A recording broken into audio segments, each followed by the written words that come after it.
Ողբերգական ավտովթար հրդեհ է տեղի ունեցել Արարատի մարզում։ Հուլիսի 26-ին ժամը 19:50-ի սահմաններում Երևան-Երասխ ավտոճանապարհին Այգավան բնակավայրի կամրջի վրա բախվել են Toyota, Volkswagen եւ Lada Magnishi ավտոմեքենաները։ Ինչպես դեպքի վայրից հայտնել է ֆոտոլրագրող Գագիկ Շամշյանը, բախման հետևանքով Volkswagen-ում հրդեհ է բռնկվել։ Հրշեջները մեկուսացնելով հրդեհը հայտնաբերել են քաղաքացիների 3 մոխրացած մարմին։ Վթար հրդեհի հետևանքով եւս 3-ը տեղափոխվել են տարբեր հիվանդանոցներ։ Դեպքի փաստով նախաձեռնվել է քրեական վարույթ պարզելու ավտոմեքենաների սեփականատերերի, վարորդների, մահացածների եւ վիրավորների ինքնությունը։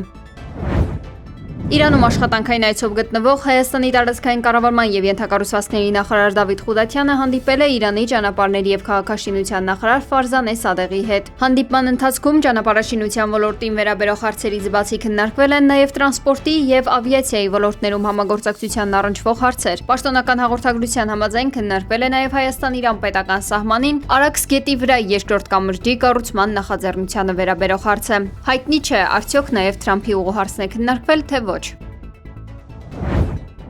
Երուսաղեմի հայոց պատրիարքությունը կոչ է արել Իսրայելին ճանաչել հայոց ցեղասպանությունը։ Այս երևույթը մտահոգության առիթ է տալիս, որ օտարպետությունն ըստ երևույթին ի վիճակի է նման ազդեցություն ունենալ Իսրայելի ներքին հարցերի քննարկման վրա։ Այն իրողությունը, որ Ադրբեջանի վարչակարգը, որը պատասխանատու է Լեռնային Ղարաբաղի ավելի քան 120,000 բնիկ հայ քրիստոնյաների տեղահանության ու հայաթափության համար, կարող է հետաձգել կամ նույնիսկ որոշել, ինչ հարց կարող է ներկայացվել Քնեսեթում, նշված է պատրիարքության հայտարարությունում։ Մեզ համար հատկապես տարակուսելի է, որ Ալիևի վարչակարգի վիճակի է ազդել թե իսրայելցի պաշտոնյաների քաղաքական հաշվարկների, թե բարոյական հարցերի վրա, որոնք Քնեսեթը պատրաստ էր քննարկել։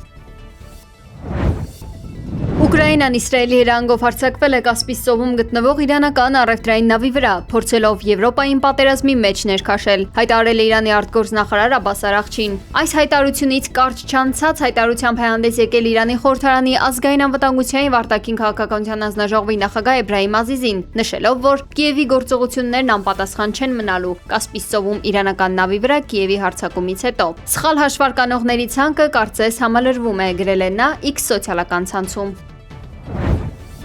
Թեհրանը դադարեցրել է իր ռազմական գործողություններն այն բանից հետո, երբ ԱՄՆ-ն դադարեցրել է իր հարձակումները, հայտարարել է իրանական բանակի ներկայացուցիչ Մոհամմադ Աքրամինյան։ Նա ընդգծել է, որ հակամարտության այս շրջանում Իրանի վարքագիծը հիմնված է փոխադարձության վրա եւ որ տեղում իրավիճակի ցանկացած փոփոխություն կհանգեցնի Թեհրանի համաչափ պատասխանին։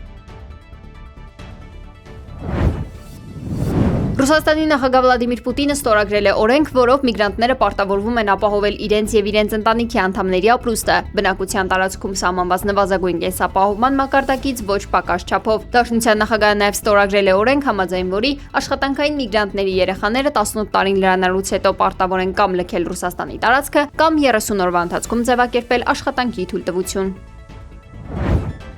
Ֆրանսիայի հարավ-արևմուտքում հասունացող անտառային հրդեհները մոտենում են Բորդոյի մերձակայքում գտնվող ռազմական գործարաններին։ Բորդոյի շրջանի պաշտպանական եւ գիտական կարևոր օբյեկտները այժմ հայտնվել են վտանգի տակ։ Այդ տարածքում է գտնվում օրինակ M51 բալիստիկ հրթիռների վառելիքի արտադրական գործարանը։